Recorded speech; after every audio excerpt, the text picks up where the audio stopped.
నిర్గమకాండం 33వ అధ్యాయం 15వ వచనం, మోషే నీ సన్నిధి రాని ఎడల ఇక్కడ నుండి మమ్మును తోడుకొని, దేవా నీ దూతను పంపించావుగా చాలే, ఐఎమ్ సాటిస్ఫైడ్, నీ దూత వచ్చినా చాలే ప్రవ్వ అని వెళ్ళిపోయాడండి మోషే.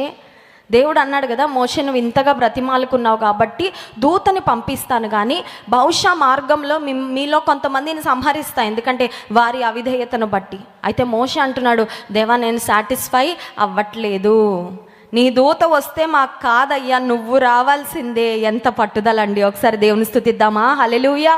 నీకుందా ఆ పట్టుదల? చాలాసార్లు చాలా విషయాలకి మనం పట్టుబడతా ఉంటాం, కానీ దేవుని సన్నిధిని పొందుకోవాలి, దేవుని సన్నిధిని నాతో పాటు మోసుకొని వెళ్ళాలి, దేవుని సన్నిధిని నేను అనుభవించాలి అనే పట్టుదల నీకుందా?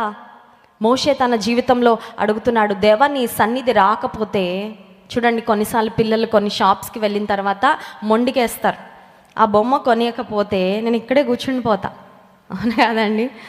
చిన్నప్పుడు వెస్లీ గారికి అలా పట్టుదల ఉండేదంట. ఒకరోజు కీబోర్డ్ షాప్కి వెళ్ళారంటే, చిన్న కీబోర్డ్.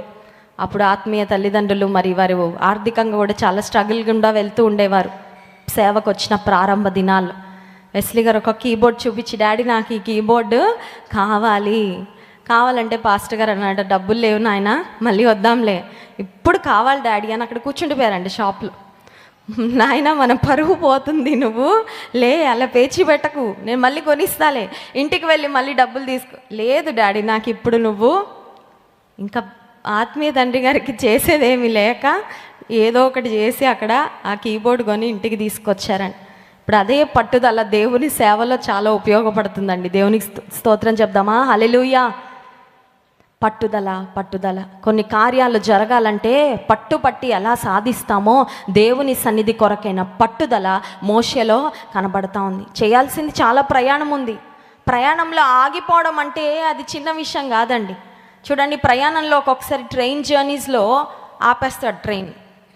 అది ఎట్లా ఉంటుందండి? మధ్యలో స్టేషన్ కూడా కాదు, స్టేషన్ అవతల ఎక్కడో ఆపేస్తాడు. మనకు తెలుసు కదా, వేరే ట్రైన్స్ క్రాస్ చేసి వెళ్తున్నప్పుడు ఫర్ వాట్ ఎవర్ రీజన్ అలా ఆపేస్తే మనకి ఎలా ఉంటుందండి? ప్రయాణంలో ఫ్రస్ట్రేషన్, చికాకు, ఇంకెంతసేపు ఆపుతాడు? అలా ట్రైన్ మధ్యలో స్టేషన్ కాకుండా ఆపితే అందరూ ఒకరిని తిట్టుకుంటారు. ఎవరిని? డ్రైవర్ గారిని. డ్రైవర్ గారు, కరెంటు బోర్డు వాళ్ళు బాగా తిట్లు పొందుకుంటూ ఉంటారు. కరెంటు పోగానే అందరూ ఏమంటారండి?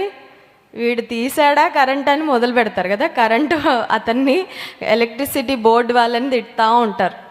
ప్రయాణం ఆగినప్పుడు ఇట్స్ వెరీ ఫ్రస్ట్రేటింగ్. ప్రయాణం మధ్యలో ఉన్నప్పుడు ఏదో ఒక రకంగా గమ్యస్థానానికి వెళ్ళిపోవడమే కావాలి అనే ఆతురత, తొందరపాటు ఉంటుంది. కానీ మోషేను మనం గమనించినట్లయితే he is not firm about reaching his destination soon.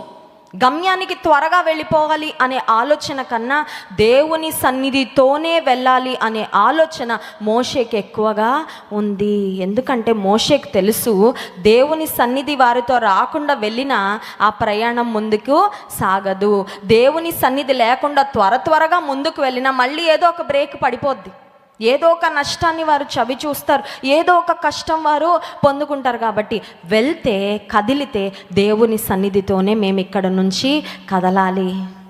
మోషే చేసిన ప్రార్థన, నీ సన్నిధి మాకు తోడుగా రాని ఎడల ఇక్కడ నుండి మమ్మల్ని తోడుకొని